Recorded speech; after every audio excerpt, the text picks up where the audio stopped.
Hello, welcome back to my channel.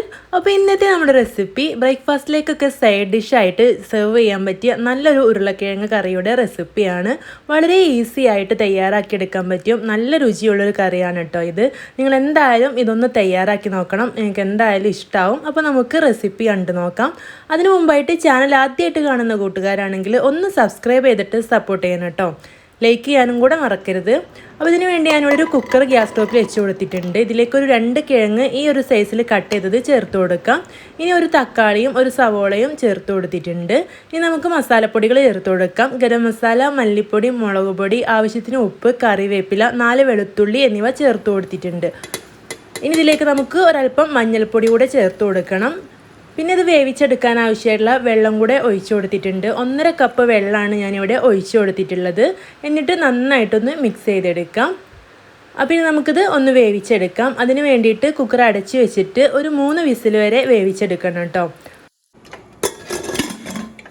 ഇപ്പോൾ ഇവിടെ 3 വിസിലൊക്കെ അടിച്ച് ആവിയൊക്കെ പോയ ശേഷം തുറന്ന് നോക്കിയിട്ടുണ്ട്. അപ്പോൾ കിഴങ്ങൊക്കെ കുക്കായി വന്നിട്ടുണ്ട്. ഇതുപോലെ കുക്കായാൽ മതിയാവും കേട്ടോ. ഒരുപാട് കുക്കായി ഉടഞ്ഞു പോവരുത്.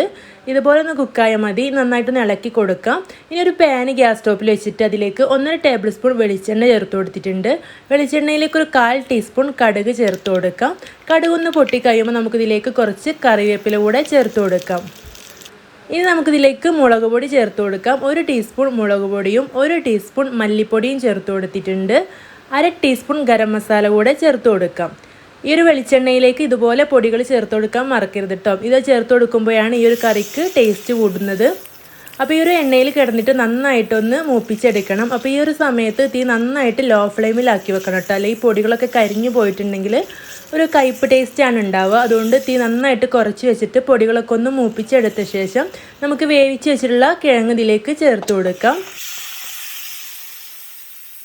ഇനി നമുക്കിതിലേക്ക് കുക്കറിലേക്ക് കുറച്ച് വെള്ളം ഒഴിച്ചിട്ട് അതും കൂടെ ഒഴിച്ചു കൊടുക്കുക കേട്ടോ. അത് നിങ്ങളുടെ കറിയുടെ തിക്നെസ്സിനനുസരിച്ചിട്ട് ചേർത്ത് കൊടുത്താൽ മതി. നന്നായിട്ട് കുറുകിയാണ് വേണ്ടതെങ്കിൽ അങ്ങനെ വെള്ളം ഒഴിച്ചു കൊടുക്കണ്ട കേട്ടോ. ഇനി നമുക്കിത് അടച്ചു വെച്ചിട്ട് ഒരു 2 മിനിറ്റ് ഒന്ന് തിളപ്പിച്ചെടുക്കാം. അപ്പോൾ ആ ഒരു മസാലപ്പൊടികളൊക്കെ നന്നായിട്ട് കറിയിൽ മിക്സായിട്ട് കറി നല്ല തിക്കായിട്ട് കിട്ടും. ഹൈ ഫ്ലെയിമിൽ വെച്ചിട്ട് തന്നെ 2 മിനിറ്റ് തിളപ്പിച്ച് കൊടുത്ത ശേഷം ഫ്ലെയിം ഓഫ് ചെയ്യാം. അപ്പോൾ നമ്മുടെ കറി ഇവിടെ റെഡി ആയിട്ടുണ്ട്. അപ്പോൾ വളരെ എളുപ്പത്തിൽ തയ്യാറാക്കാൻ പറ്റിയ നല്ല ടേസ്റ്റുള്ള ഈ ഒരു സിമ്പിൾ കറി നിങ്ങൾ എന്തായാലും ട്രൈ ചെയ്ത് നോക്കണം. നിങ്ങൾക്ക് ഇഷ്ടമാവുകയാണെങ്കിൽ ലൈക്ക് ചെയ്യണം. നിങ്ങളുടെ അഭിപ്രായം കമൻ്റായിട്ട് അറിയിക്കാനും മറക്കരുത്. അപ്പോൾ ഇനിയും ഇതുപോലുള്ള നല്ല നല്ല ഈസി ആൻഡ് സിമ്പിൾ റെസിപ്പീസൊക്കെ ആയിട്ട് വീണ്ടും കാണാം. Thank you.